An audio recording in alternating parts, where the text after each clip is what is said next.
Of course, yeah, it's working right now.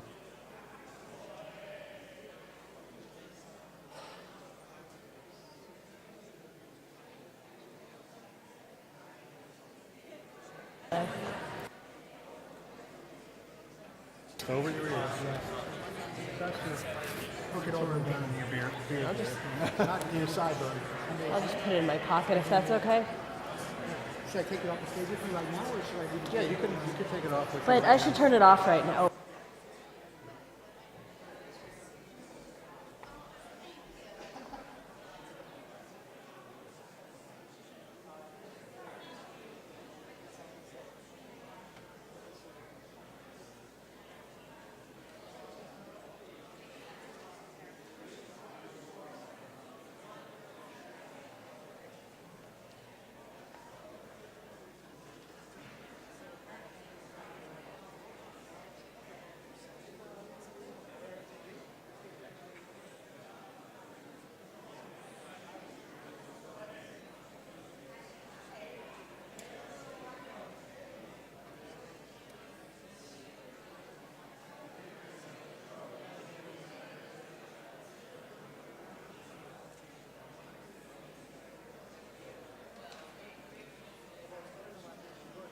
Hello?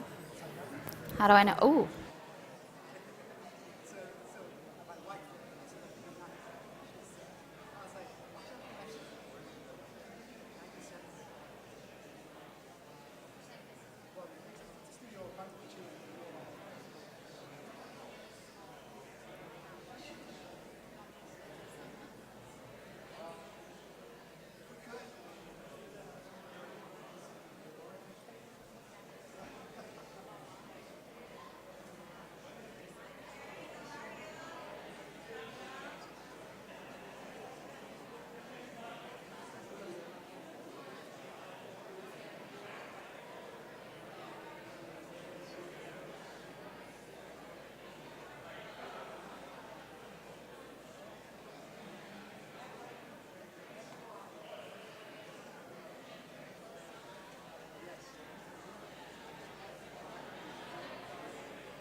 Good evening.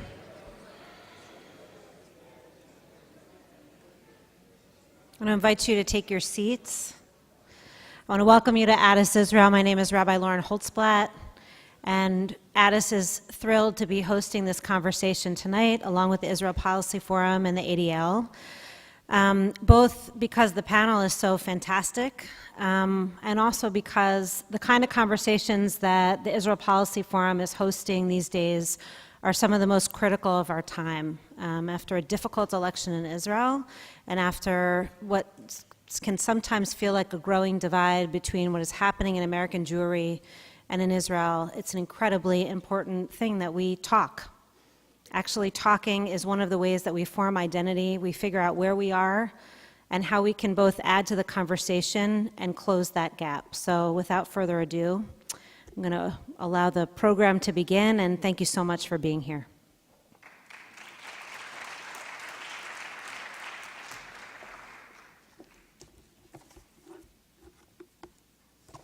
Good evening. I'm Susie Gelman, and I'm proud to serve as the board chair of Israel Policy Forum. Thank you all for joining us this evening for what promises to be a very timely and thought-provoking discussion.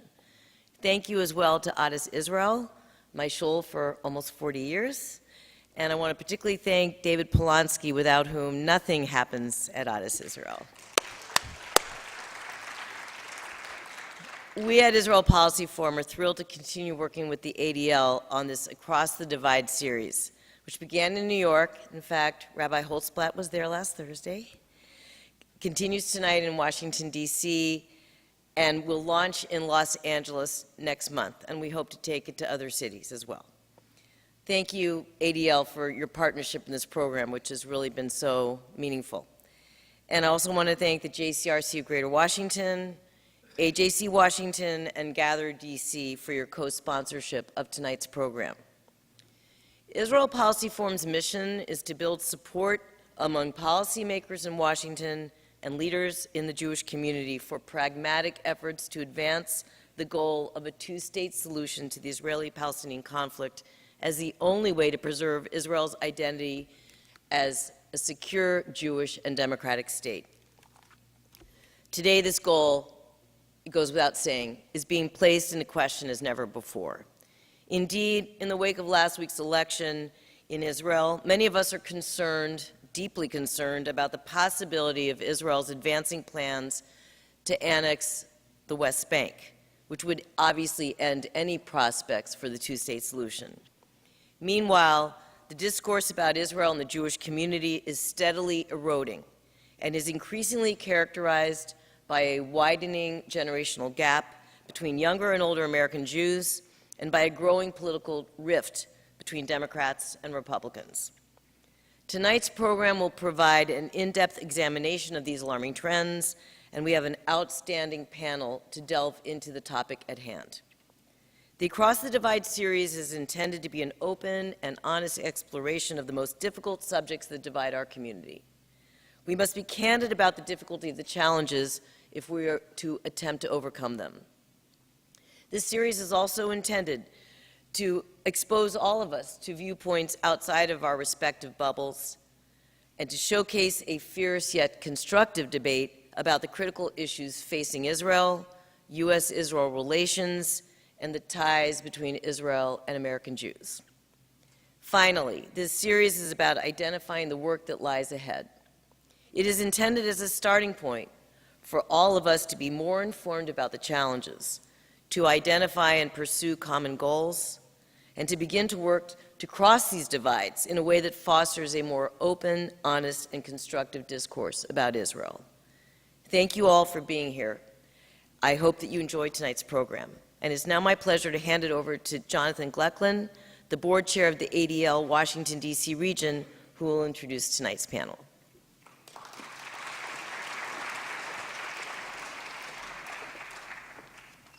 Good evening, everyone. I'm John Glecklin, and I have the privilege of serving as the ADL Washington, D.C. Regional Board Chair. For those of you who may not be familiar with us, ADL is an anti-hate organization founded more than 100 years ago in 1913 to defend the Jewish people and secure justice and fair treatment for all. We're a global leader in fighting anti-Semitism, exposing extremism, delivering anti-bias education, and combating hate online.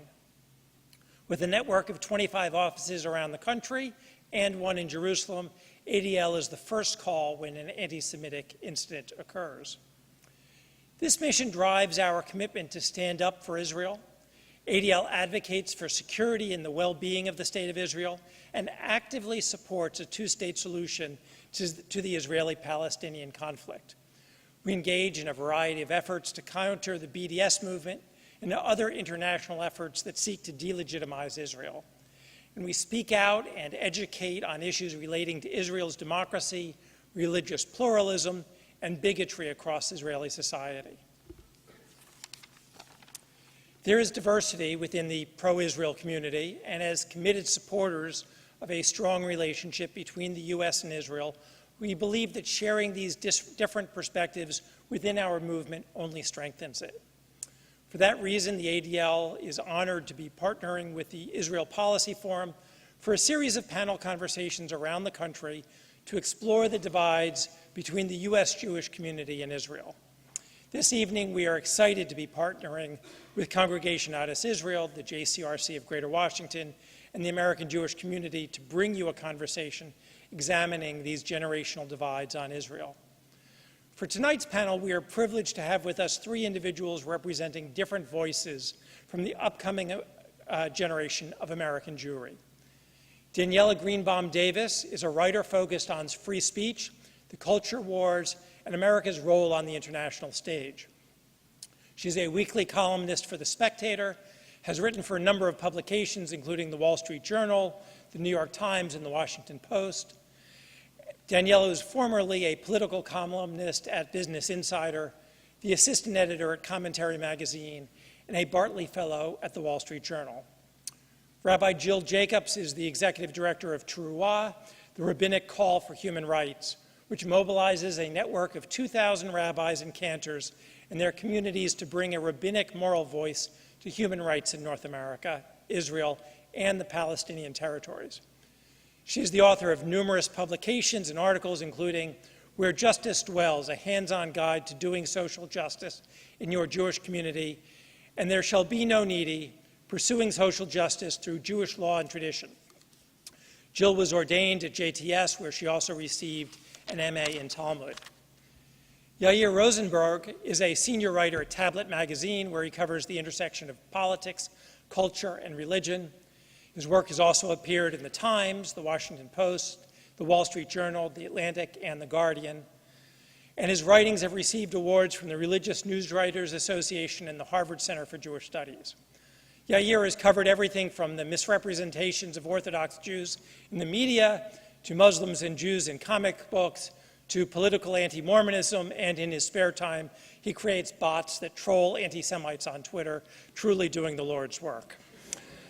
Tonight's panel will be moderated by Amir Tibon, the Washington, D.C. correspondent for the Haaretz newspaper.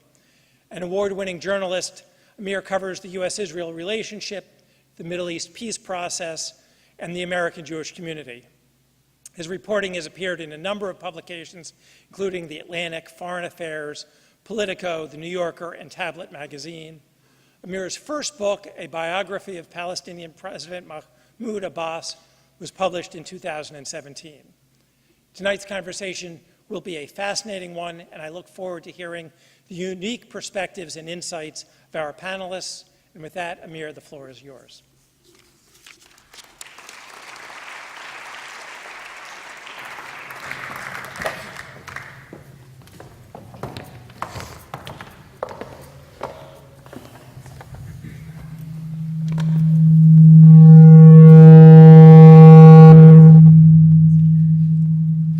That doesn't sound promising.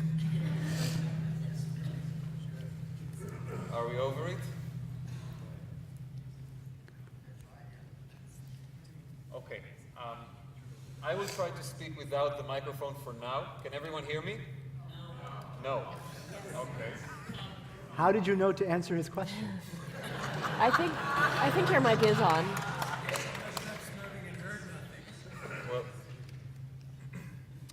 so maybe I will try this.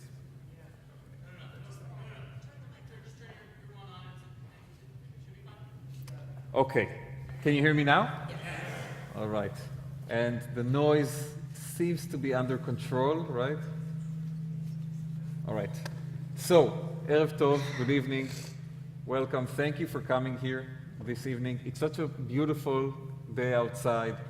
Spring is here, so I personally really appreciated that you chose to spend this lovely spring evening here in DC with us here in the synagogue with this discussion. I hope you won't regret it. I will do my best, and I think we have such a great panel that there is really no doubt it will be a fascinating discussion. We're also going to have time for questions and answers later. So if you have a question during the debate as the panelists speak, you're supposed to write it down on the notes that I hope have been distributed to people. And later we will have time to share everyone's questions and make the discussion even better. There's a lot on the agenda. We're talking today about the generational divide between the Jewish community and Israel, and within the Jewish community in America and within Israeli society. We're going to talk about issues like the BDS movement, and we're going to talk about religious pluralism in Israel. We're going to talk about how it seems, at least, like the American Jewish community is overall shifting, trending more to the left, whereas Israel is shifting and trending more to the right. We'll talk about Donald Trump and Bibi Netanyahu and some other figures. But I want to start, before everything, by giving our panelists a quick opportunity to share their main takeaway from the biggest event that we've had in the US-Israel relationship in the last few weeks, the election that took part last week in Israel. If you can just share, we'll start with Jill, we'll go just with the way you guys are seated. Your main takeaway from this election and how it reflects on the US-Israel relationship.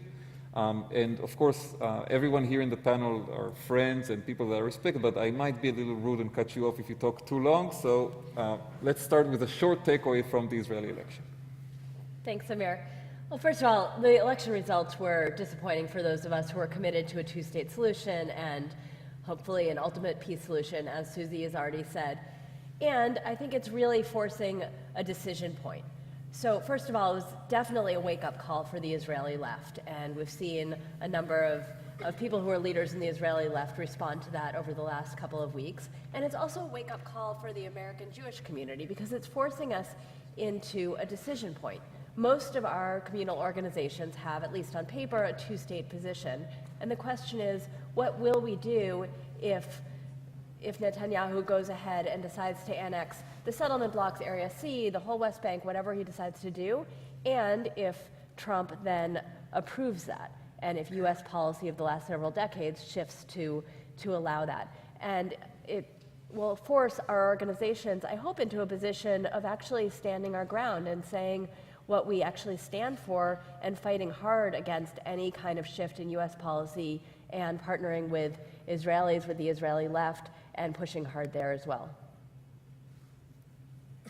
Yeah, so I think that, well, but first, just wanted to say thank you all for coming out. It's really a pleasure to do events with such people, and especially under the auspices of the ADL and IPF, two organizations whose work I greatly respect.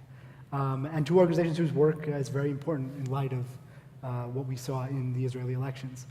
I do feel that things are basically, for those of us who care about a two-state solution and care about certain values being expressed in Israel, things are about the same as they were the day before the election. And part of the disappointment is that they didn't change, and that there was this hope that there was a chance to shift course, and that course did not shift. And then added on top of it, and this is, I think, again, I agree with Joe on this, that Netanyahu floated the idea of annexing the West Bank, which is not compatible. The idea, certainly as a process, is not compatible with a two-state solution.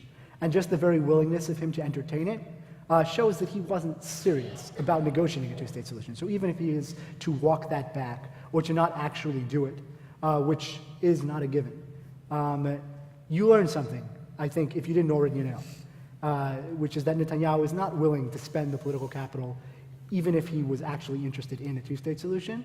When his back is to the wall, he will always cater and kowtow to a much more narrow settler base whose votes he needs. And that's something that I think the American Jewish community needs to internalize.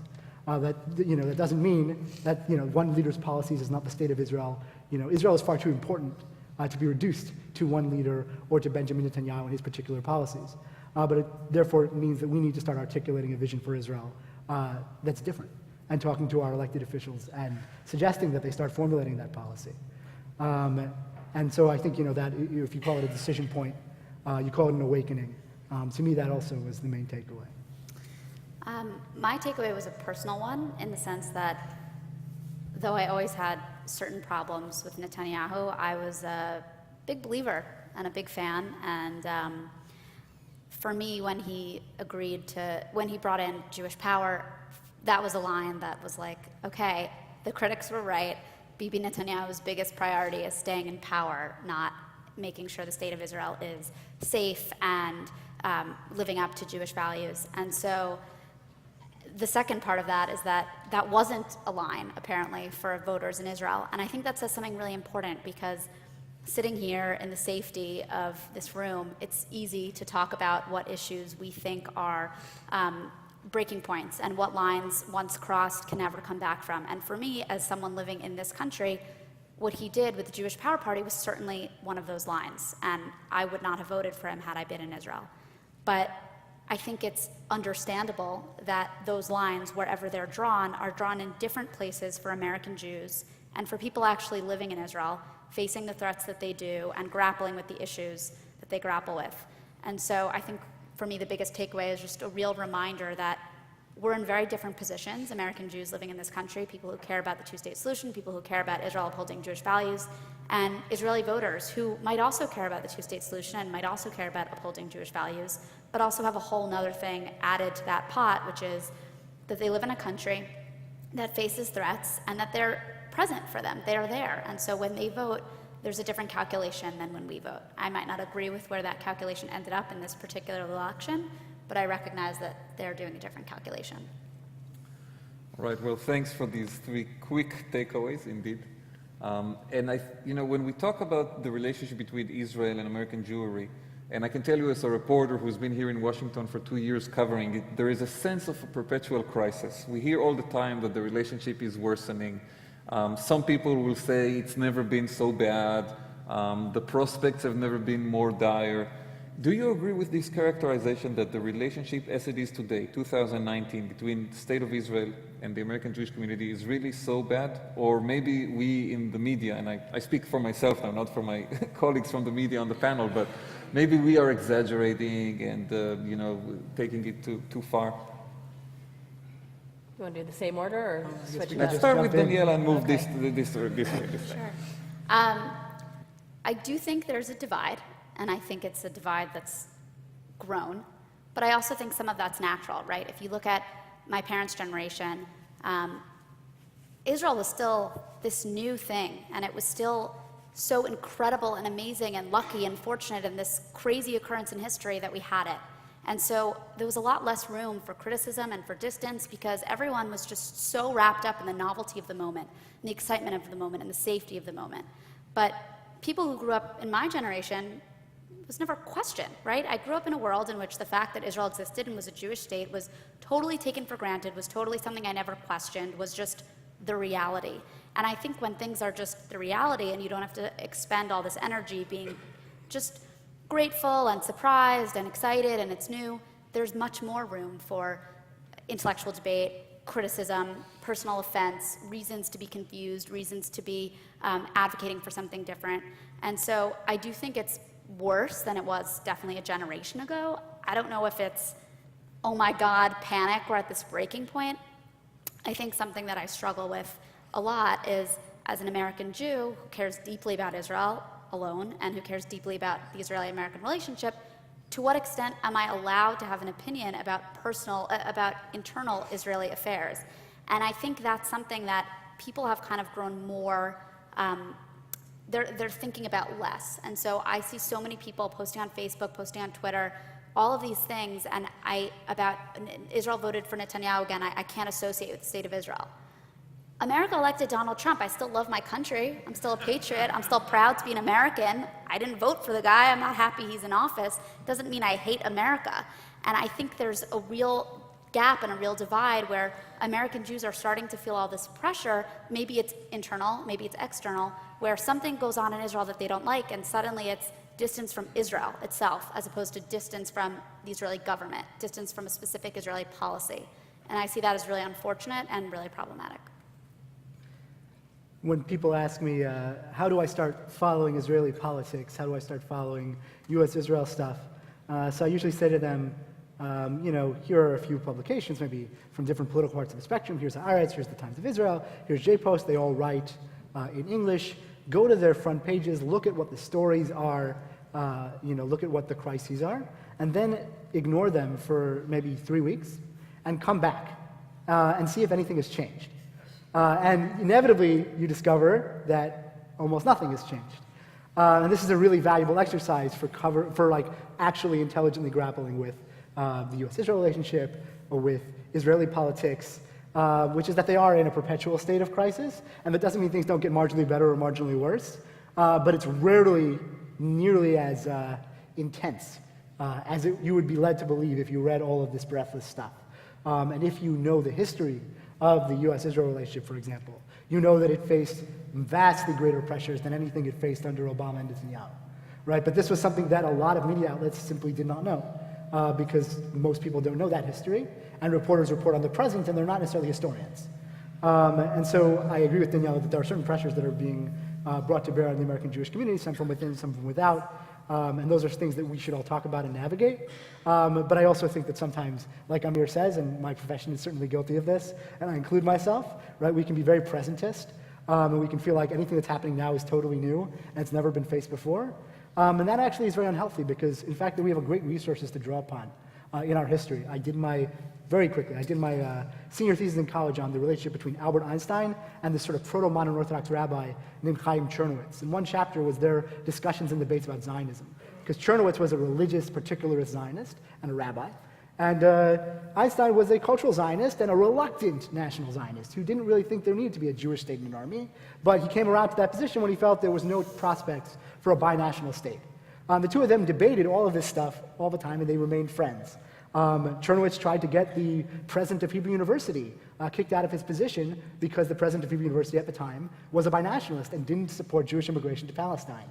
And guess what? Einstein didn't sign on to that campaign, and they argued about that, and they remained friends, right? If this sounds familiar, well, it happened, 70, 80 years ago. We've been having a lot of these debates for a very long time. There are a lot of interesting, thoughtful people in our history that we can look to and learn how to model that conversation constructively. And I think, as our communities mature, we're going to have to do that. Well, first of all, the question is, what does it mean to have a relationship with a country? It's a very funny formulation. The American Jews have a relationship with this other country. And I think the assumption for many, many years was what it meant to have a relationship with that country was to support whatever the government did, no matter what, and to be rah-rah, let's celebrate everything that Israel does and look away from anything that is problematic.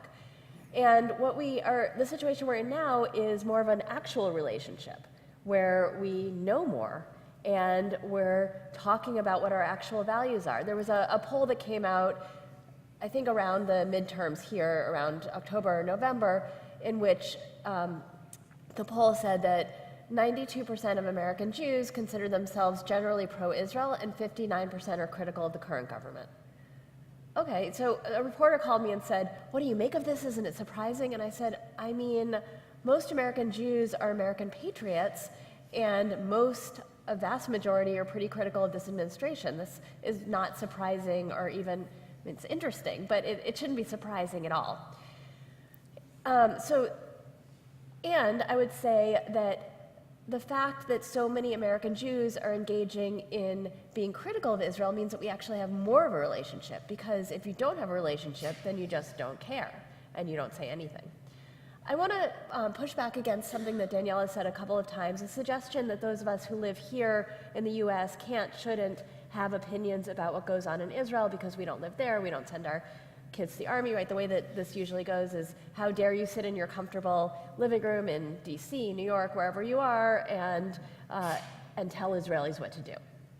Now, besides that, I don't think that Israelis are being told what to do. I want to push back from a couple of directions. So first of all, I have the right to have an opinion about any country in the world that I want. I have lots of opinions about what Assad is doing in Syria. I've never been to Syria. I quite likely will never go there. I don't have any family there, right? And he would say that what he's doing is for the defense of the country. If I want to criticize Brunei for deciding to have harsh punishments against people who are LGBT, or even if I wanted to boycott the Beverly Hills Hilton, now not that I've ever stayed there, but if I want to say that I'm not staying there because I'm boycotting it, right, nobody would blink. And yet somehow, and in fact the whole point of international human rights, which by the way, many international human rights laws were developed after the Holocaust as an international response to what happened to us, many of those laws are designed to say that what happens inside of a country is not just an internal domestic issue, it's actually of international concern, that human rights inside any country are of international concern. And even the more so when we're talking about Israel and the occupied territories, which are not officially part of Israel according to most of the world. So that's the first piece. Second piece, I would say that Israel, what happens in Israel certainly affects us as a Jewish community. We see so much of what's happening in Israel playing out in terms of our own identity debates. And we also see the Israeli government trying to direct how the American Jewish community responds, how we educate ourselves and our children. So if we want to say we don't have anything to do with each other, then it should be a total split, though I don't think it should be a total split. And of course we put a lot of money, whether it's in terms of lobbying for foreign aid, whether it's philanthropic dollars, whether it's tourist dollars, into Israel. I'd also add, I direct an organization of more than 2,000 rabbis, and what I hear from the rabbis all the time is that when they get up and give a sermon that is in any way critical of Israel, they're told that they're being political. Now, if they get up and give a sermon that is saying rah, rah, Israel, nobody's going to say they're political. But actually, anytime you talk about a country, you're being political. It's just a question of where you sit. And finally, I'll say that there's much more money that's going to push a right-wing agenda inside of Israel, whether it's Adelson's just transforming the media landscape inside of Israel, whether it's the Tikva Fund creating a think tank that is trying to direct Israeli policy in a much more right-wing direction, not only in relation to the Palestinians, but also in terms of economic issues. In all of these areas, you have American Jews who are on the right changing what's happening on the ground in Israel. Somebody like Irving Moskowitz, alav shalom, can buy a settlement that will that attempts to change facts on the ground so that there can't be a contiguous Palestinian state. That is a lot more of a shift directed by American Jews than people from Tra or J Street or IPF talking about what the policy should be. I have another question, but I want to let Daniela and Yair respond to what Jill said, but you have to be precise and short because we have more questions coming up. I'm going to be can I just push back on my pushback really quickly? I want to be really clear. I think everyone in the world has the right to have an opinion about whatever they want.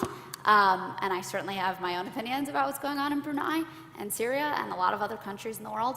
But what I said and what I believe is that at some point we also have to recognize that our calculations and the way we think about things are necessarily different than the way Israelis think about things, because they do have other inputs into their decision, like is this going to affect my security? Do I trust the person who's going to take over to do the same job in terms of protecting my life?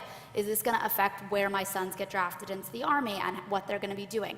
And lots of other things I haven't thought of because I'm not there. That doesn't mean we don't have the right to have an opinion, to express it, to say it, to lobby it, to advocate for it. All those things are really important and should be done. But there's a but, and the but is that we're not there. We could choose to live there, but those of us who live here haven't done that. And so by virtue of the fact that we're not Israeli citizens and don't live there, we have to recognize that there is a difference and that we have more control and should have more say about what happens in this country than what happens in that country. And there's a humility aspect that we need to recognize. We're entitled to have an opinion, we're entitled to advocate for it, but there is a point at which we also have to acknowledge that there are other inputs into decision making, whether it's something as big as voting or something as small as where to live, that happens in Israel, made by Israelis, that's different than our calculations here. I do want to complicate the discussion before Yair answers and to bring in one factor that Jill mentioned, which is, for example, someone like Sheldon Adelson, who, like you said, Daniela, lives here and is an American Jew. can have such a great influence on the political and media landscape in Israel. So I think the pushback from Jill would be, why is it okay for someone like that to come from the right wing and say, this is my way of supporting Israel, and try to become an active player in the Israeli political media system? And then, you know, when someone would try to do it from the other direction, it's you're trying to decide for Israelis. So I want to have Yair's thoughts on that as well.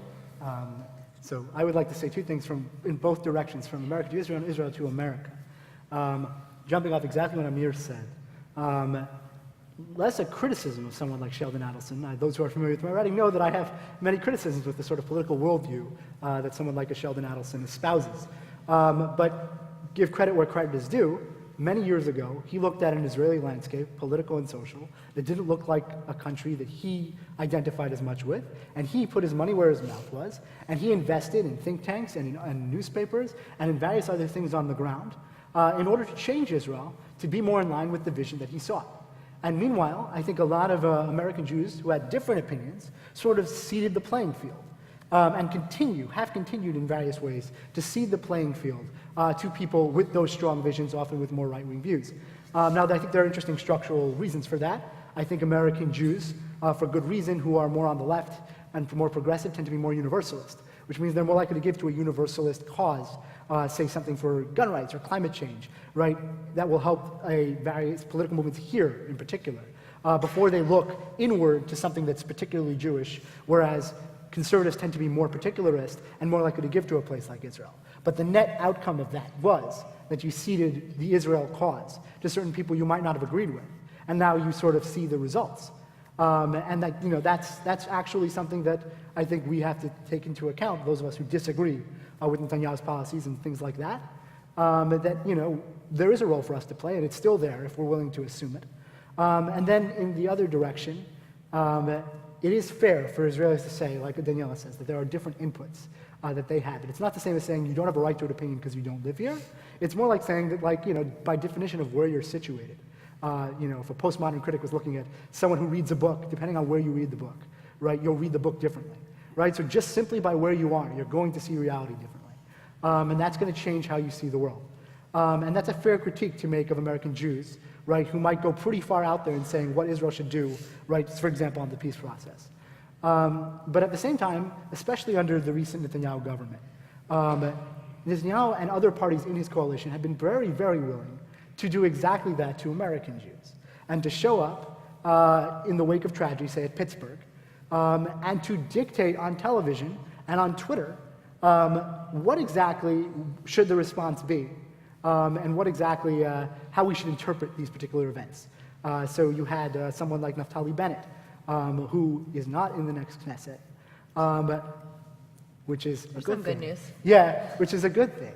But, you know, this is one of the many, many reasons why. He comes in and he does a wonderful show of solidarity with the Pittsburgh Jewish community, gives a lovely speech. My colleague, The Tablet, reported from it on the ground. But then on his way out, he did this whole tweet storm where he started saying, how dare anyone say that there could have been any responsibility for Donald Trump and his rhetoric for stoking, you know, extremist or white nationalist sentiment that could have implicated, you know, been implicated in this particular tragedy or had anything to do with causing it. Now, it happens to be that as someone who writes and reports on anti-Semitism, I have certain sympathy for that view. The stuff has actually been pretty constant. There was a shooting at the Kansas City JCC under Obama that was very similar, and just pure luck that there were fewer people killed, right? This isn't specific, unfortunately, to Donald Trump. It is more of a feature of, unfortunately, Jewish life in the American Jewish landscape. But in no universe was it the place of Naftali Bennett to tell American Jews how to grieve or process that event, and to inveigh on the side of an American president, right? Or for Benjamin Netanyahu to tweet, you know, things like walls work, right? Which is very different than saying the Iran deal impacts our security. I'm going to give a speech in Congress, which might be offensive. So some people would make the argument, if Bibi and Bennett can do it, why can't we? You hear it from people. And I'm saying, and Israelis try, and the thing is that the Israeli government often makes the argument that American Jews should let Israelis make these sorts of decisions, and it's our sovereignty and our lives. Right? But if they're not going to give American Jews the same respect, they can't expect it to be reciprocated. And I do think it's incumbent on American Israelis who see that that's an unhealthy dynamic to try to figure out a way to get around it. So we're getting into the who started. Well, I don't think who started it so much as who's going to get together and end it. All right, so that's a better one. I want to shift, because Yair mentioned Donald Trump, and we're not going to have a panel without speaking about the man, the president. There is a theory that I've had ever since I've been here covering Washington, which is basically since Trump became president. And I used to visit before as a reporter, as a diplomatic reporter coming from Israel, but it's not the same when you are here. And I spend a lot of time within the Jewish community. My wife works at a synagogue. I travel to the Jewish communities all over the country. I have a sense, and I would like to hear the panelists' view on this thesis, that 2 years of the Trump-Netanyahu relationship has caused more damage to Israel's standing with some American Jews than 50 years of occupation and settlements in the West Bank. Jill, what do you think? Well, 52 years now of settlements and occupation, I think, is Israel's biggest problem. Donald Trump is also the Donald Trump Bibi Netanyahu relationship is another problem. But I don't necessarily want to have a contest between the two. I want to be clear that the most important thing. But in terms of how it's impacting the relationship, people's opinions, people's views on Israel, I feel that for a lot of people, when they see Netanyahu and Trump in lockstep, it changes something in their perception on Israel, that the debate over the decades about the settlements and the two-state solution, etc., did not move in a similar way. I think that's true because Trump and Netanyahu use similar tactics. They're both pushing a certain kind of nationalism, a certain kind of autocratic leadership. And I want to say something positive. So in this difficult moment, something positive that I've certainly experienced is the American Jewish left and the Israeli left coming together in ways that I haven't experienced before. It used to be that the relationship was, the expectation was that Americans would support Israeli organizations, usually financially, and the Israeli organizations would do the work. That was the assumed relationship. And what I've seen is, at least among the relationships that I and my organization have and that others in our sphere have, is a very strong sense that if we're actually going to combat the Trump, Bibi, Orban, Putin, et cetera, these autocratic leaders, then we need to do it together, that it's not just about us working in individual countries. And so I've seen the relationship flip. And just to give a small example, after Charlottesville, I don't use my phone on Shabbat, and so I got on my phone right after Shabbat, and we had a group of rabbis who went down to be with the Jewish community and other interfaith clergy over Shabbat. So I got on my phone and I saw what had happened. And I immediately was calling everybody to make sure that our people were still alive and that they were okay, at least physically. And somewhere in the middle of that, there was an email or text, I can't remember, from Amir Tibon, who's the executive director of Breaking the Silence, which has been the target, which I think is one of the most important organizations in Israel today and has been the target of much incitement by the Israeli government, particularly from Netanyahu himself. And it just said, the text said something like, "Are you okay? What can we do?" And it was like this ray of light that somebody in Israel is, his friend, colleague, we work together all the time, but is thinking about how an Israeli human rights organization that is so under attack every single minute can stand with their American friends. And they ended up putting out a beautiful statement the next day, actually several days before Netanyahu thought it necessary to say anything. And that's just one example of how I've seen over the last few years, Israelis and Americans constantly sharing ideas. Okay, well, what do you do when there's an attack on the media? How do you deal with this kind of attack on democracy? Because we realize that it's not just about one of our countries or the other anymore. Okay. Just a really quick pushback, because I'll keep it short. But if you are upset about what Allison is doing in Israel, then you should question where Breaking the Silence's funding comes from, because a lot of it is not from inside Israel. And I'm fine if we want to say level playing field, everyone from every country invest, manipulate, control, whatever the Israel scene in the way that they want. But if we're going to criticize Allison for it, we should be consistent and take issue with where Breaking the Silence gets their money from. That's the first thing I want to say. The second is that I don't think that the Trump-Netanyahu embrace has made that much more of a difference to criticism of Israel. I think that Trump being president has made people much more vocal and much more fired up in general about lots of issues, and this is one of them. And obviously the fact that Trump and Netanyahu have this close relationship makes Israel toxic to people who are upset with Trump. But from the opposite perspective, if we're saying that Netanyahu shouldn't get involved in what happens in the US and shouldn't get involved in US Jewry issues, then from his perspective, he wants to embrace the person that's going to do the most for his country. And from Netanyahu's perspective, Trump has been a great president. I can't fault him, and I actually kind of agree that from a strategic perspective, he should have a relationship with Trump, because there's always going to be critics among American Jews and among other Americans about what's going on in Israel. But in the meantime, he hasn't gained that many new critics, and he's gained things that he wants from the Trump presidency. So I don't really see that Can I as just a huge respond loss. to that quickly? Let's let Yair, and then we can come back to you, Jill, and you can respond, and we can continue. But I want to let Yair I do also. wanna- And I think maybe he will say something similar to what you were going to say. Maybe. I do want to unpack this notion that Netanyahu has this sort of strategic imperative that he needs to actually make friends with whoever is the American president. And I think to some extent that's true. And like this is something American Jews need to, should understand, and Israeli Jews should understand about American Jews, which is American Jews look at Israel and see Netanyahu and Israel having a good relationship with Trump, and that is extraordinarily offensive to many of us because Donald Trump stands domestically for so many things that cut to the heart of what we believe America should be. Right? And Israeli Jews need to understand that that's how it's experienced by us. But Israeli Jews, of course, don't experience anything that goes on here domestically. Right? Like almost every other foreign country on the planet, they relate to the United States purely in terms of its foreign policy and how it affects them. And on the Iran deal and on Jerusalem and on the Golan Heights and all these things, these are moves that are in Israel's perceived security interest and diplomatic interest and so on. And so these are things that Israelis see as, this is a president that's good for us. And we like him because how we experience him is a wonderful thing. But they don't see how it's experienced by American Jews. And that shows a lack of communication and a lack of leaders, including Netanyahu, who speaks English and knows this and could explain this to Israelis if he wanted to, right? A sensitivity to how American Jews are experiencing this moment. And there are ways to negotiate that. Right? Because I feel often there is this false choice, and I think I've seen Netanyahu's people sort of present it this way. They're saying, you want us to spurn all of these things, right, that an American president is offering to us. Any Israeli prime minister, after all, would have accepted Trump recognizing Jerusalem as Israel's capital, or Trump pulling out of the Iran deal. And that is true, right? But there is here are the two poles, right? There's one pole where, like, you spurn the U.S. president, which is dramatically dangerous for any prime minister of the state of Israel. And then there's the version where you obsequiously embrace him, call him the most pro-Israel president in the history of the universe, tweet obsessively about him like a teenage girl, and say walls work, and approve various other policies of his that have nothing to do with Israel at all. And then there's this vast middle, which Bibi has chosen to vacate. I totally agree Right? with that. And that has been extraordinarily damaging, right, I think, among American Jews, to bring it back to your question, and among Americans. Right? There was a way to negotiate this. And in a certain sense, it would have involved Netanyahu not being on front and center all the time and saying quietly, we work together where our interests coincide.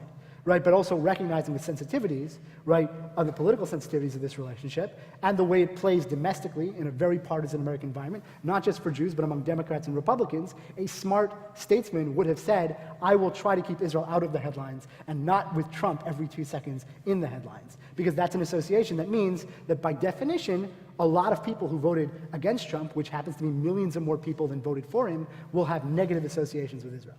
And that is something that Netanyahu and his people decided to disregard, right? They think they're making a good bet. I think a lot of people think they're making, and I do, think they're making a short-term bet that will have a long-term consequences that are negative for Israel. I guess we'll see who's right. Julie, I want to give you an opportunity to respond. Yeah, I want to respond both to what Daniela said and also to what Yair said. So in terms of funding, since we keep going back to that question, look, I don't work for Breaking the Silence. I work very closely with them, but I can't just let the comment about their funding sit, or you could extend that to comments about any Israeli human rights organization's funding. First of all, I should say that the funding, thanks to a lot of laws that have been passed that are specifically targeting human rights organizations in Israel, the funding of every Israeli human rights organization is completely transparent, which you cannot say for right-wing organizations in Israel. My organization, Torah, we've been complaining to the IRS here about funding, about U.S. tax-exempt funding that's going to some of the organizations that are in the constellation of groups surrounding Otzma Yehudit, the Kahanists, even though the two major Kahanist organizations, the State Department put on the foreign terrorist organization list in the 1990s. So we've been complaining to the IRS, and so I've looked at many U.S. tax forms, I've looked at many Israeli tax forms, and let me tell you that the funding for the extreme right-wing organizations is completely, is just completely opaque. The funding for Elad, for the organization that is settling East Jerusalem, I think we Their tax forms are not public at all. We requested them through a special process several years ago. So I just want to say, so that's the first thing about funding. The second thing is that there's a difference, I think. I mean, look, let's all fund everywhere, fine, right? Everybody funds with their values. So if you really believe that it's okay for Adelson to put money in, you should be celebrating people putting money into human rights organizations. Just two more points. One is that every European country, the US, everybody puts money into human rights and civil society organizations wherever they are, right? We have USAID. We don't think that USAID should not be trying to direct what civil society looks like in different parts of Africa. So that's European organizations also, when they're in Israel, will put money into civil society, human rights, etc. And the final piece I want to say is that there is a difference between an Israeli-run organization going and looking for funding around the world and somebody like Adelson coming in and saying, oh, I want to flip the Israeli media landscape. I'm just going to helicopter in. And then the last thing I want to say, just to extend Yair's point, which I agree with, is that Netanyahu, what is extremely frightening right now is that Netanyahu is actually putting Jews in danger. Once upon a time, the Zionist dream was not only to create a state of Israel that would protect the people who live there, but also to protect Jews living around the world, with the idea being that a state was the way to protect Jews. Just like Germany was supposed to protect the minority Germans living in Poland or anywhere else, right? The states were supposed to protect their minorities living elsewhere, their people living as minorities elsewhere.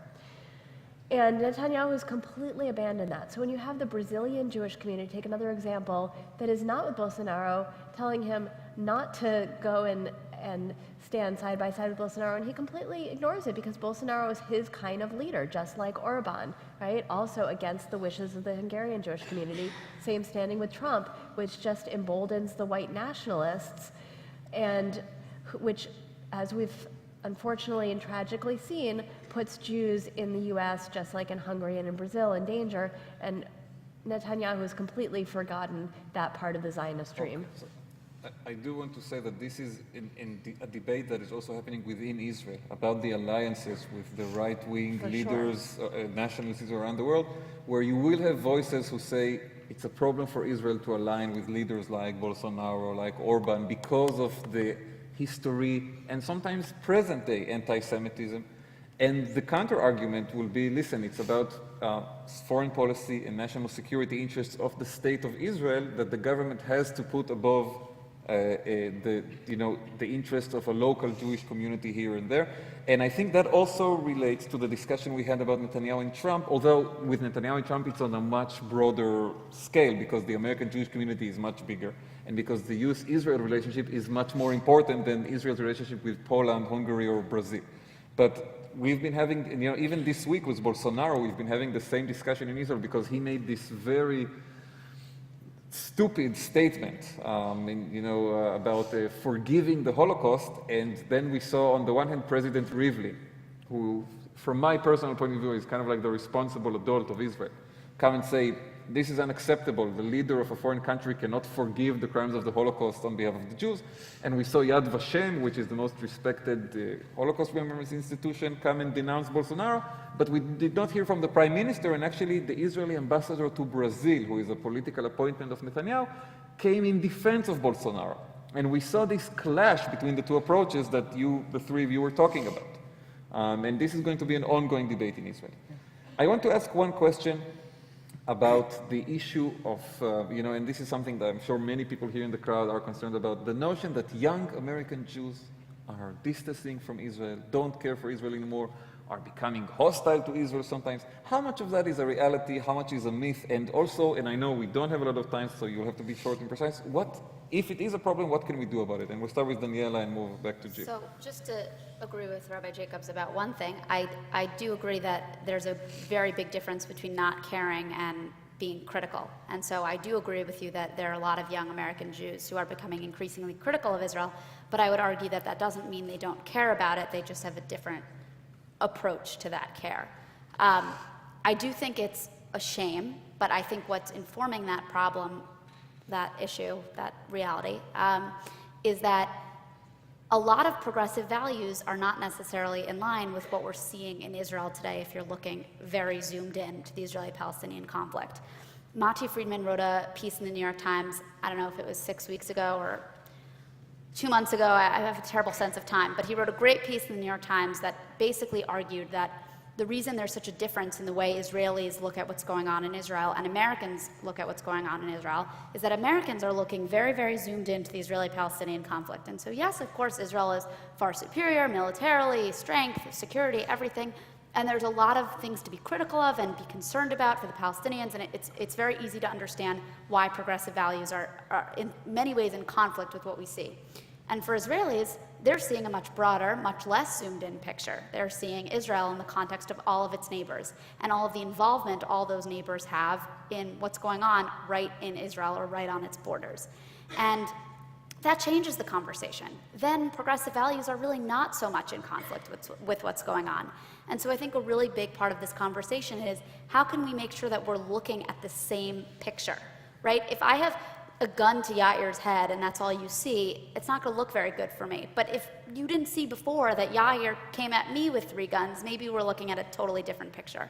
It's not a great example, but what I'm trying to say is the problem... Hard to picture it with the two of you. But what I'm trying to say, it may be better with Rabbi Jacobs. The problem I'm trying to say, I was kidding. The problem... I'm also anti-gun, so... The problem I'm trying to say is that we're just looking at completely different pictures, and so of course we're having very different responses to what we're seeing because we're seeing different things. And so if there's a solution, I think it's somehow coming together to have a conversation about what the picture looks like. And it's probably somewhat smaller than what Israel sees, and it's probably somewhat larger than what Americans see. But the point is we're not able to have a conversation where we're on the same page, even if we agreed on most political issues, because we're actually looking at very different pictures. Yair? Now you know why they put me in the middle. You know, I'm preventing a lot of problems here. It's like my role as a roommate in college. So, I mean, I am not as, I'm somewhat removed from college. I graduated in 2012. Daniela can speak to that a little bit more. But I do speak multiple times a month on university campuses. I do have a sense of you know, where things are going. And also I read the data, which I think is really valuable, rather than reading, here's one college campus where we found something that happened that was anti-Israel. Maybe Jews were involved, maybe they weren't. You know, look at these, you know, surveys that have been done that are broken out by age groups. Pew did one some years ago, as you know, right? There's this one that was mentioned in October 2018 by the Melman Group, which found that 92% of American Jews defined as pro-Israel. Most young American Jews still consider themselves supporters of Israel. They do have a more, I think, intelligent and critical relationship to Israel, some of which are more angry or more alienated, but many of which just come from a place of knowledge, which is to say more of them have been to Israel many more times. More of them speak Hebrew, and they have more detailed opinions than people a generation before. And that's a natural thing when you start bringing so many American Jews to Israel, which I think is a net positive. I also think that there's a tremendous amount of condescension in the American Jewish community towards young people and kids on college campuses. And sometimes you hear about this, and it really crosses the spectrum. Right, so you hear about this in terms of a campus community wants to bring in, you know, breaking the silence or do XYZ J Street event that some donor to the Hillel then thinks is too critical of Israel, and they put their foot down and try, or sometimes rarely, successfully shut down. And that's saying basically you, young American Jews on campus, are too dumb and you will be brainwashed just by the very existence of this event into thinking exactly like whatever it is that the person's saying, and I'm afraid for you to hear that. And that, you know, that's one side of it. On the other side, and we're seeing this more assertively as we see sort of a response to that, right? The reaction is very left-wing Jewish groups and Jewish organizations saying, for example, kids shouldn't go on birthright because it doesn't have both sides of the Israeli-Palestinian conflict, right? As though, you know, people are, like American Jewish students are like intellectually incurious, dumb, and have no access to the internet, right? Like, this is not something that you hide from people. This is not something that's absent from the daily conversation or on even cable news. It's the sort of thing that I learned about because I wanted to learn about. There is a certain slogan that some people use with regard to birthright or American Jewish education about Israel, which is, you never told me, to which I ask, then how did you find out? American Jews are actually pretty exceptional. They ask questions. I go to campuses, I talk to them, they ask really smart questions. They're thinking deeply about these issues. They don't always land where I land. Sometimes they're to my right, sometimes to my left. There have been campuses that kicked out their J Street, right? They voted, and the students kicked out their J Street, and then there are campuses where the students voted, they won't let in the J Street. And I've seen those campuses then change 4 years later in reverse, right? Because these things have tremendous turnover, and it's very specific to the kids.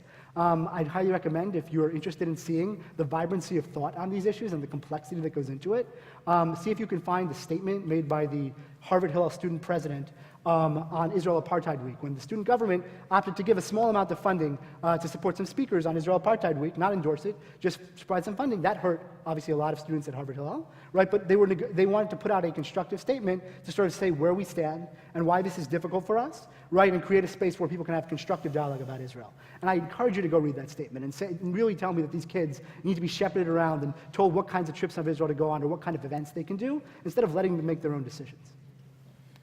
I'm thinking about a few years ago, there was an accusation that rabbinical students aren't as pro-Israel as they used to be, or something like that. And some of it was directed against JTS, my alma mater. And so JTS commissioned a study of their current students, recent students, rabbis in the field, and the headline that came out was, rabbinical students and newly ordained rabbis are just as pro-Israel as ever.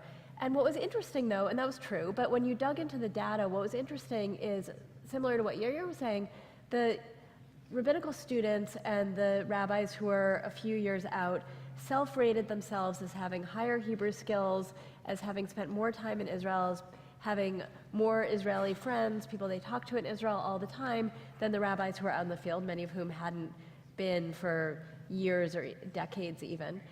And when they then asked, well, which organizations do you most identify with, saying older, though obviously people go to rabbinical school as a second career, so it's not always older, but the rabbis who had been out the longer tended to identify with groups like AIPAC, the rabbinical students, and the newly ordained rabbis who, remember, have better Hebrew, have spent more time in Israel, more Israeli friends, tended to identify with Trua and J Street and Americans for Peace Now and organizations like that, which again is not surprising, because when you know more, then you're more engaged and you're not willing to just let everything go. You want to actually change the situation. And there's been, of course, a lot of focus on college students, on BDS. I just want to go back and say as clearly as I can, the major problem is the occupation. Right? For 52 years, Israel has been carrying out a military occupation of another people. And the occupation is not the same as the conflict. Israel has two peace agreements with Egypt and Jordan, thank God. I wouldn't even want to think if Netanyahu were the one who had to negotiate a peace agreement with Egypt. That agreement has lasted for 40 years. It's one of the best things that's ever happened. And other surrounding countries with which Israel is officially at war, and maybe something happens and it's quiet and then something happens. Right? But it's basically just maybe a war that is not officially at war, but not an everyday, things aren't happening every day. And we're not carrying out other occupations. So we just have to separate these two. There's an occupation of the last 52 years, and there's an Israeli-Palestinian conflict which has gone back. The historian Hillel Cohen wrote a book called 1929 Year Zero or something like that, where he argues that that was the first year very convincingly. So at least the conflict at least goes back to 1929, but that's not the same as the occupation. And there's a way to be in conflict, even to be at war, without occupying another people militarily. Okay. Guys, we have some good questions coming from the crowd here. Again, I'm going to be a bit more mean now because, my questions, okay, you can talk on and on, but the people want to get their questions answered. So let's try to get everything, within a minute or two, and if not, I will have to be a little abrupt. You guys lucked out with him. This conversation started by talking about the two-state solution. Now we heard Netanyahu before the election talk about annexing parts of the West Bank, something that could lead to really the end of the road, shutting down the door finally on the two-state solution. What do you think should be the response from the American Jewish community if this actually comes through? I'm going to start with Daniela. So first of all, after he made that statement, a lot of news outlets were reporting, and again, part of this, as Yair said, is that most reporters who cover this issue don't speak any Hebrew. A lot of people were saying Netanyahu's annexing the whole West Bank, and the peace process is dead if this happens. First of all, it's not all that clear to me from what he said that he was talking about any areas other than those which are clearly going to end up in Israel in any solution. So that's the first thing. The second is, while it makes me very upset, Netanyahu says lots of things in the run-up to an election. Last time he made a terrible comment about Arabs showing up in But droves. if he follows through, let's say this time it's different. Let's say he follows through and he annexes not the entire West Bank, he annexes a number of settlement blocks, and the Palestinian Authority says, we shut down business. No more two-state solution, we are closing down. But what business? Is the conversation happening now? No, I mean, they shut down the operation. No more The Palestinian security Authority. cooperation. No more, we don't work, no reason for us to exist anymore. Oslo is dead, Israel is taking unilateral action, because I think that's the big question. What's the, what happens in that scenario? I think if he annexes parts of the West Bank, which we all expect to become part of Israel regardless, personally, I don't see a need for a response from the American Jewish community. If he would tomorrow get up and annex everything, including parts that we all expect would become part of a Palestinian state if the two-state solution were to be actualized, that would be a very different conversation, one I've not even begun to think about because I just so do not even fathom that that would happen. If it does, yeah, there might need to be a response from the American Jewish community. What that response looks like, I'm not sure, but I'm positive that if that happens, there's going to be a response from the Israeli Jewish community. Yair? Yeah, so this is a very fun question because it's, and by fun I mean the hard kind, so good job whoever wrote it. Because it's one thing to say, do you think Netanyahu will do it, or what should people do now? I say, it's already happened, what do you do? If it's already happened, then first of all, I think there's been a tremendous failure on the part of American Jewish organizations and a lot of supporters of Israel around the world, including on the right. Many of whom recognize the necessity of a two-state solution, though who might say there isn't a partner right now, or it's not a viable possibility right now, but you need to hold open that door. And so, there's going to be I think, one, there should be a tremendous reckoning in the American Jewish community, and among others, about how that happened, and among American policymakers.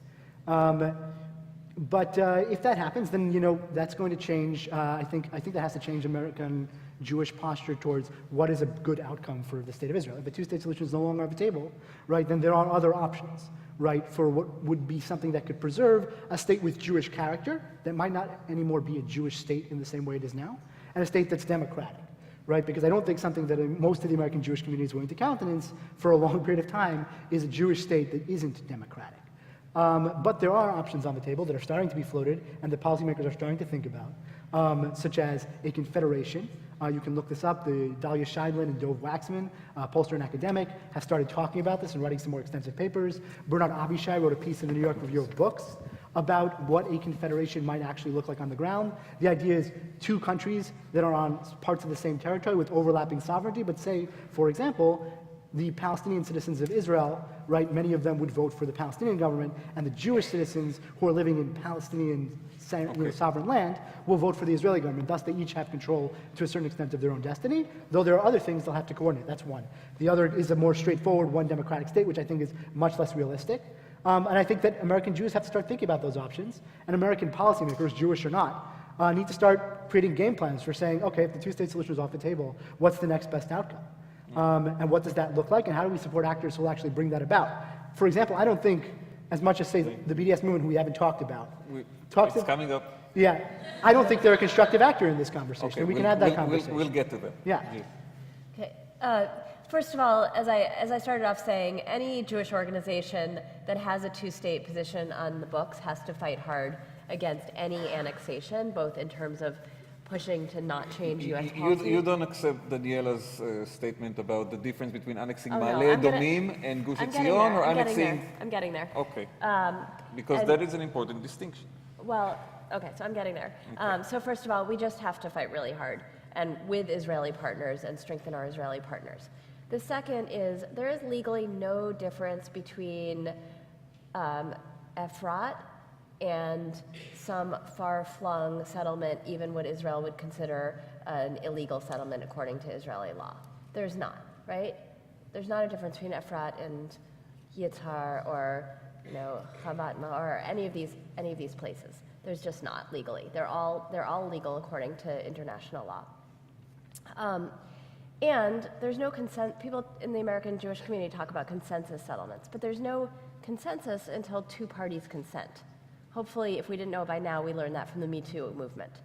And so until there's a But negotiation... legally is one thing, but what about strategically? Because some people will say, I'm not making the argument myself, but some people will say, and I think this connects to Daniela's argument, if Israel decides to annex Ma'ale Adumim and Gush Etzion, which are, you can combine that for a few percentages of the total West Bank area, you can still have a two-state solution in the future. You can still have a situation. Of course, my personal view is that the danger here would be the Palestinian response. But from the point of view of if Israel says we are still open to a two-state solution, we're still open to dividing everything else, why is that a problem? Okay, so first, I don't think the two-state solution is dead, even if this happens. And I do think that the Palestinians need to negotiate a way. They need to give up the areas of Gush Etzion, right? If I say, like, here's a cake, let's share this cake, we'll negotiate tomorrow over, maybe we're not going to split it in half because you really want the chocolate part and I want the vanilla part or whatever it is, right? But then in the middle of the night, I eat half the cake and then I come back and say, well, I was going to get that half. And you're like, yeah, but I wanted the rose, the icing, right? But you have to negotiate over how we're going to divide it. So even if all the maps that have been produced will put the Gush in Israel, still we have to negotiate it. The Palestinians have to be able to give it up. That said, Israel's also annexed East Jerusalem, which would end up in a Palestinian state according to all the maps that are out there. We know that despite all of the rhetoric, that even Netanyahu was negotiating over the Golan, which is officially annexed to Israel. So annexing something doesn't mean that you can never give it back or you can never negotiate over it. So I don't think that if Netanyahu goes ahead and annexes the settlement blocks or whatever part of Area C that he might annex, it means that we can never ever have a two-state solution, which I still believe is the most feasible solution that's out there. I've spent a lot of time with the other solutions, and maybe I'll be convinced, but right now the two-state solution is still feasible and it's still the best one we have. And we should fight against annexation, but it doesn't mean that we all just pack up and go home if it happens. Okay. Next question, and we'll start again with Daniela. I like how the order is moving here. It's about the Democratic Party. We're seeing the Republicans and Trump using more and more Israel as an attack line against the Democrats, saying the Democrats are anti-Israel, etc. Do we have a real problem here? And is there any future for bipartisanship when it comes to support for Israel, working with Israel? First of all, I hope so. To the last question, I think this issue is kind of similar to a lot of the ones we've been discussing. Really interesting because right now everyone's saying this is the worst time it's ever been, the partisanship around Israel, there's no consensus, are we ever going to have two parties working together? But the reality is there's been times when the issue has been flipped, when Democrats have been better and more vocal supporters of Israel, and it was Republicans who were actually not all that helpful. So I think there's kind of a constant back and forth on this issue, and I don't remember which Troy it was, but one of the Troy brothers wrote a great piece in commentary on this about the back and forth between Republicans and Democrats in support for Israel like a year ago, and I'll find it anyway. It was great. But in terms of is there a problem, I do think the Democratic Party is kind of dealing with a problem of another scale, which is that some of its freshman members have these huge followings and huge megaphones that are kind of rivaling the power in the Democratic Party. And maybe that's a good thing. Maybe it's more grassroots. Maybe it's more relevant to the base. But there's definitely a power struggle within the Democratic Party, within the leadership, within members of who's really in control and what's the messaging and what do we believe and who gets to speak for us and just kind of where we are on a bunch of issues. And I think Israel is certainly one of those issues. And I personally do not think the Democrats acted anywhere near strongly enough with regards to Ilhan Omar, both her original statements and her later statements. I think that was kind of a total mishap. I don't think it's unforgivable, but it doesn't seem to be course correcting, so that's been disappointing. But I do definitely believe that there can certainly be future bipartisanship on Israel. I think there's currently bipartisanship on Israel. I think there are certainly issues where Republicans and Democrats disagree, and maybe the Democrats aren't as strong on Israel on certain issues today. But I think it's been flipped in previous years in the other direction, so I think it's cyclical. Before you answer, I want to throw another issue into the discussion, which is the Republicans. You know, George W. Bush was the first American president to officially call for a Palestinian state. And he was a Republican doing it, and he was speaking very, clearly about this. And we're seeing that today in the Republican Party, it's almost impossible to find someone who would express support for a two-state solution for a Palestinian state. So we're seeing, interesting processes in both parties, and I want you to also refer to that in your answer. With the time constraints, yes. Of course, on one foot. Yeah, so I think that something that Daniela referenced, which is important to understand, is that there are several members of the incoming Democratic Congress, the new Democratic Congress, who have much more critical views of Israel, and that represents a part of the party. But the majority of new members of Congress, the ones who are responsible for the House flipping from Republican to Democrat, come from purple districts, went to AIPAC, have signed on to a lot of bipartisan pro-Israel legislation. That stuff doesn't get nearly as much play on Twitter because they don't have giant followings, but they do win elections in hard-to-win districts that have Republican leanings. And if Democrats are going to maintain control of government, they're going to need those people. And so I do think there's a certain, this is sort of, it's a media issue actually, more than anything else, which is that people in my profession are all on Twitter and are very influenced by what goes viral on Twitter and what gets attention on Twitter. And it's also a president problem, which is our president is on Twitter. And he's on Twitter a lot. And he's heavily influenced by what's on Twitter. And he in turn heavily influences what's in the news cycle. And so you hear a tremendous amount of these fighting about very small numbers of people in the Democratic caucus, and it's not to minimize those people's accomplishment or their influence, but it is to say that those people are not the reasons the Democrats are controlling the Congress, and Nancy Pelosi knows it. And if you look at her interviews and what she's been saying, right, she knows that very well, and she's been in this job a long time, and the Democratic Party knows this. Now that's a tension they're going to have to negotiate, but there's plenty of bipartisanship on Israel and on certain other issues as well, because there is a lot of people in the Congress, especially right now, who actually want that to be the case. And then remind me what you just threw in. The Republicans and the two-state solution. What happened there? So Republicans, so you had, I think actually what you're seeing in the Republican Party in part is the waning influence of the neocons, which is one of these ironies, right? The neocons are often made out by the left to be the boogeyman of a tremendous number of American foreign policy mishaps. But in point of fact, one of the praiseworthy attributes of the neocons, and say someone like John McCain, is a consistent support in their eyes for freedom and elections and self-determination around the world. One of the first people to call... And John McCain, by the way, was a supporter of a two-state solution. Yes, and and this is really worth noting, one of the first people to say Viktor Orban is a fascist, I believe, from like a major political position was John McCain, right, in Congress. And I know because I was in Budapest in like 2015, 16, right, 2015, and they had a big rally of the opposition to Orban, and they were holding up signs that said, John McCain, you're right, it meant a lot to them, right? And what you're seeing is actually sort of the abdication of that entire worldview. It's been discredited because it's seen as responsible for the Iraq War. Donald Trump ran against it. He ran George W. Bush to ground, and then he ran Jeb Bush to ground. So that worldview was discredited on the left. It was discredited on the right. And so once that's gone, you're actually discovering what you end up with is sort of these sort of national sovereigntists, very, sort of hardcore realist, or, let's get rid of all the moral considerations perhaps from foreign policy and make other considerations. Although I think Republican supporters who are not of Israel, who are not for a two-state solution, would say, I'm supporting Israel and I have moral considerations, and I don't think the two-state solution is in those interests. But, I think that's actually one of those aftershocks, and it's one of those things where you miss it when it's gone and you didn't realize you would.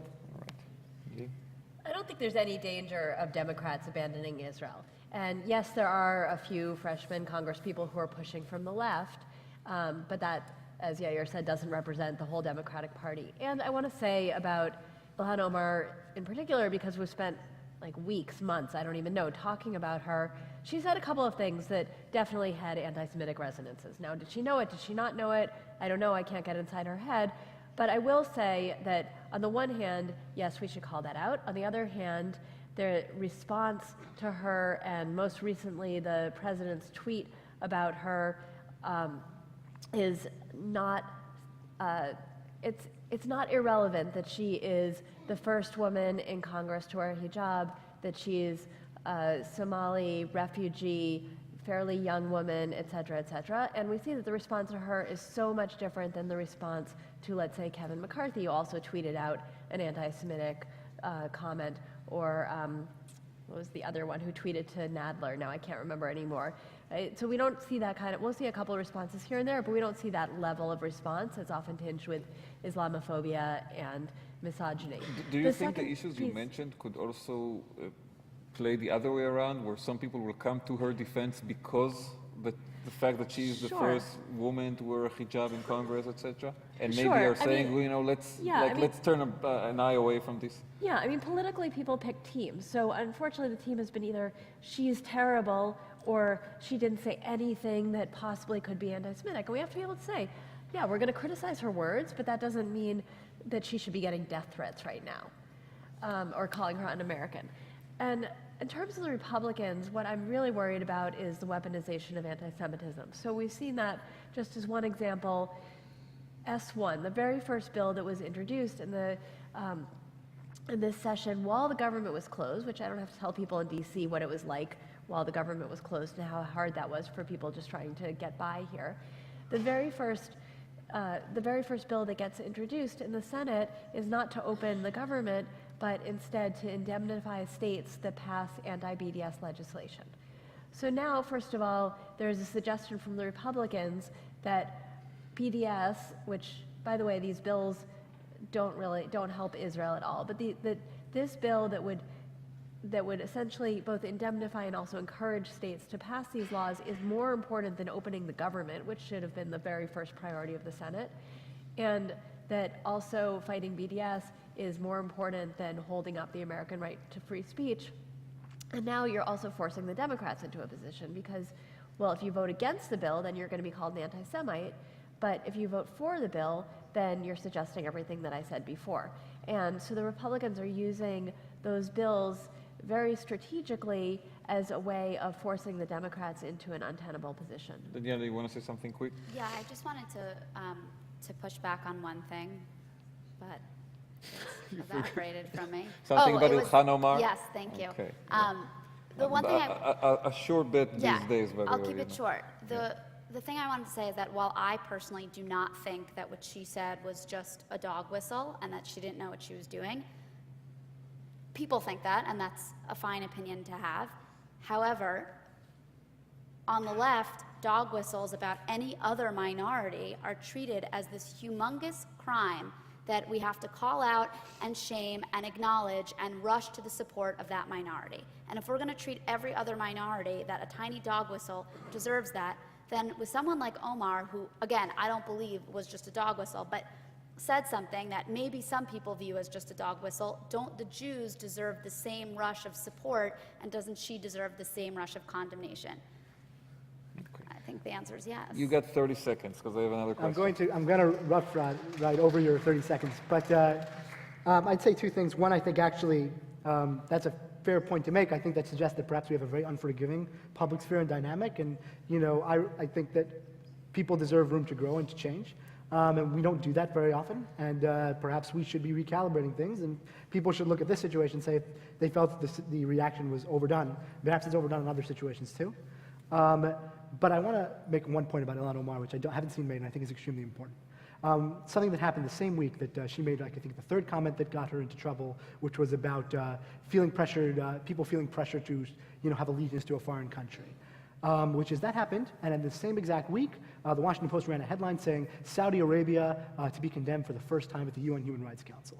This headline actually vastly oversold what happened, which was that a few European countries and others got together and said mean things about Saudi Arabia. Then they had their official session, and there was no official censure passed of Saudi Arabia, which has never been condemned by the UN Human Rights Council since it was founded in 2006. Does anyone have any idea how many times Israel has been condemned in the UN Human Rights Council since then? Once or twice? Over 70 times, and it was condemned many more times this year.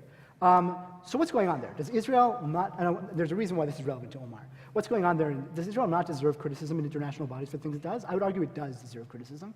There are those who will disagree. I think very much so. I think there are things that Israel does that warrant real criticism in international bodies. Does Israel deserve to be criticized more than all other countries combined in the United Nations Human Rights Council? Of course not. Saudi Arabia hacked a journalist to death in a consulate, and the UN wagged its finger and couldn't even pass a formal censure against them. And everyone knows exactly why that happened. It's because Israel is Jewish and everybody else is not. Right? Now, let's look at Congress, and let's say, take it down from states with guns to people with Twitter accounts. And you have Ilhan Omar, who said something that was, I think, very much clearly offensive, right, to Jews. And you saw, 70 times, all of the, censure and conjecture, and we're still having presidential tweets about it. And then you have Steve King, who for years has been doing what Saudi Arabia has been doing on the international stage, right? And not once did he get condemned by his colleagues on the Senate floor, on the congressional floor, until it was convenient that he'd already won re-election, and they wanted to set up their condemnation of other Democratic members of Congress for bigotry. Right? And why was Ilhan Omar getting all of this disproportionate opprobrium while Steve King was not for years and years and years? Because Steve King is a white person who has cultural power in that institution. Why?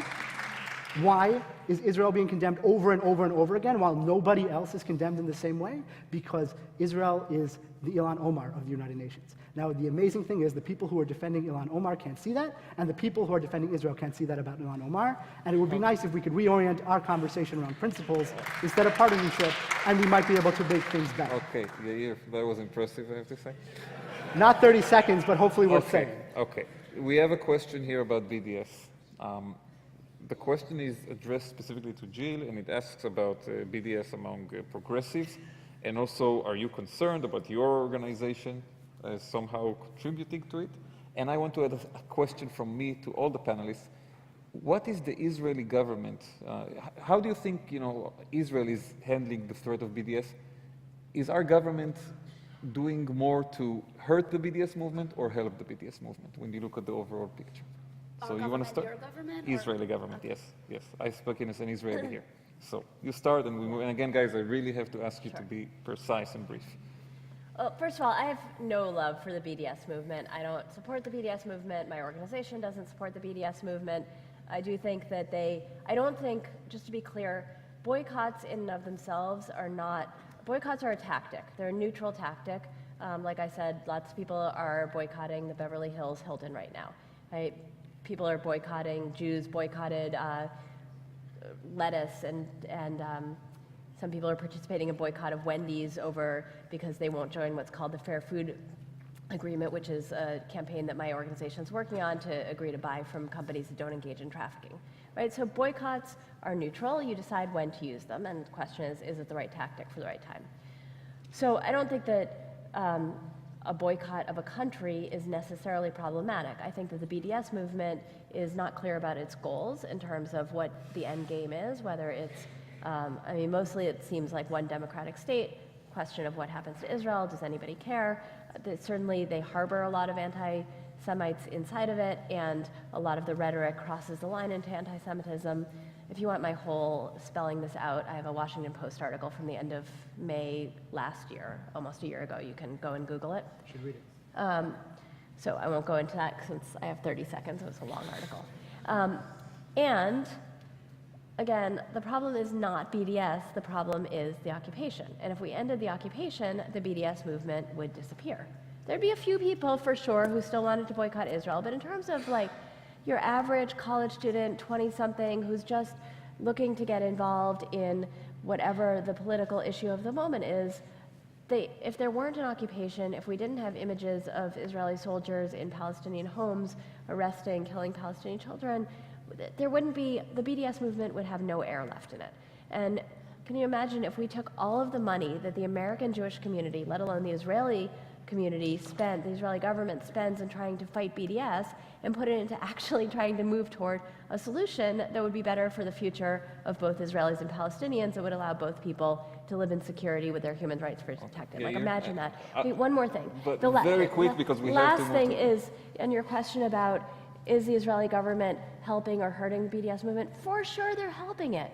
And all of the anti-BDS legislation is helping the movement. I mean, Bibi and the BDS movement are like, they need each other, right? They prop each other up. Bibi, like Trump, is somebody who is extremely strong but needs to be the victim. And so he's the victim of the BDS movement. Okay. And wait, and just No, but legislating, last sentence, and Last sentence. legislating working on legislating against BDS only makes people say, I've never heard of this. Maybe I'll try it out. That sounds really interesting. Why are you trying to shut it down? None of that helps Israel, and all it does is prop up the movement. Yair, and then Daniela, you'll have the last word, so you'll have to wait 2 minutes until he's done. I love the last word. Yeah, live up to it there. All right. It will be a quick word, but last. To jump off what Jill just ended on, maximalists in any conflict feed off the other maximalists. Extremists feed off extremists, right? If you're a new atheist, you really like the most hardcore of all evangelicals, right? Because the crazier things that the religious person believes, that you can hold them up as affirmation of your worldview, and they can hold up you as the affirmation of everything that's anathema to them, right? Meanwhile, then there's the vast majority of people, and they're being ignored in that conversation. And people are trying to come up with a constructive way to live together. I don't think it's actually any surprise that the BDS movement was begun in 2004, 2005, when Israel had Ehud Olmert in power, right, and who was really trying to give away, right, most of the West Bank and doing everything that he could, and the last time Israel had left, and then this movement comes to power. This movement comes to power when Israel is in a concessional, has a government trying to give concessions. It wasn't about Israel being maximalist. It was worried that we won't get everything. But maybe we've seen it grown under So what happens is that this is a movement that, as the BDS movement has grown, right, the rejectionists in Israel have grown, because these two groups feed off each other. Netanyahu can hold up the BDS movement as this bogeyman that says, you see, they actually all do really want Israel to go away, right? Because that's actually a credible interpretation of what many leaders of the BDS movement have themselves openly said. Moreover, the BDS movement in more specific, detailed ways has actively hurt the people in Israel who are the most progressive and trying to actually get to solutions. One obvious example is, of course, their call for an academic boycott. When Israel's universities, and you don't need to trust me, look up the headlines, right, the affirmative action programs in Israel are quite substantial, right, and also you look at, say, the University of Haifa and Tel Aviv University and these places, and they have tremendous numbers of Arab students, right, and they've done a really good job. Some of them have created sort of preparatory programs that take Arab students out of high school and prepare them so that they can actually pass well all the entrance exams. And so not only do you get in, it's not just like you won't worry that they're then going to have trouble when they get into university. The universities are more the right? progressive stronghold. They have Why go tried after to them? create the situation where solutions can be found, and not only that, they've defended these students against the people who have come after them for letting them in.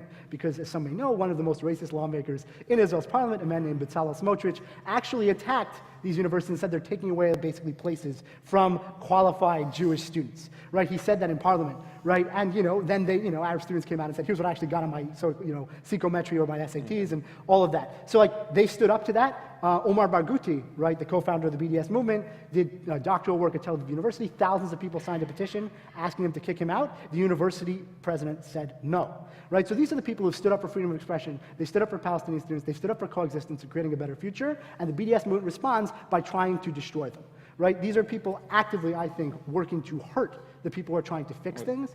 And this is one last thing, right? This is why Israeli progressives have such a hard time. Because imagine you have normally two hands to fight the progressive struggle in your country. But imagine, say, you're like Chris Hayes, and you go on TV and you go on a righteous rant about how Donald Trump is horrible for America and all of the reasons why. And then tomorrow, in the United Nations and around the world, people say, and therefore we must abolish America as it's currently constituted and boycott every aspect of the country, right? Suddenly now you have to turn around and say, that's not what I meant. And so your other hand is now suddenly fighting behind your back while you're one-handed trying to fight the aggressive people in your country. Okay. And so this hobbles Israeli progressives and has for years since it was founded. I know we're out of time, so I just want to say two quick things. The first is that I completely disagree respectfully with what Rabbi Jacobs said. I think it's really clear if you read anything written by anyone in the BDS movement that it's not about certain areas of Israel, it's about Israel, and the idea that if we create a two-state solution and give certain land mass back, that the BDS movement's going to go away and that they're not going to care and they're not going to stop going after us and boycotting us and sanctioning us. By us, I mean Israel and Jews. Then yes, But do you think it will be as successful gaining support from other people? Let's let Daniela speak. Just to be clear, I was distinguishing between the leaders of the movement and people who are just signing up. But the people who are just signing up are accomplishing nothing. And the leaders of the movement are also accomplishing very little because obviously economic boycotts don't affect the Israeli economy. And if they did, they would also affect the Palestinian economy because the economies are incredibly linked. But the last thing I want to say is that as an activist myself at Columbia, I fought BDS for 4 years. It was my whole life on campus. And so I completely agree that with Rabbi Jacobs, that our traditional response to the BDS movement is actually very flawed. And something that we worked on very hard at Columbia was, instead of just talking about why BDS was wrong and anti-Semitic and what the problems were, we created a different campaign called Invest in Peace, and we brought in coexistence organizations that did work in Israel, and we made sure to bring in partners on the right and the left in the Israeli society so that we kind of had this really broad spectrum. And we actually were very successful in kind of educating the campus public that if you're upset about things going on in Israel and if you're critical of Israeli policy, there's a way to still get involved and still do something good that's actually going to build and invest towards peace rather than just being against something. And so I think when we change our language from negatives to positives, not just no action, but action in a different light, it's a much more successful campaign. Okay, well.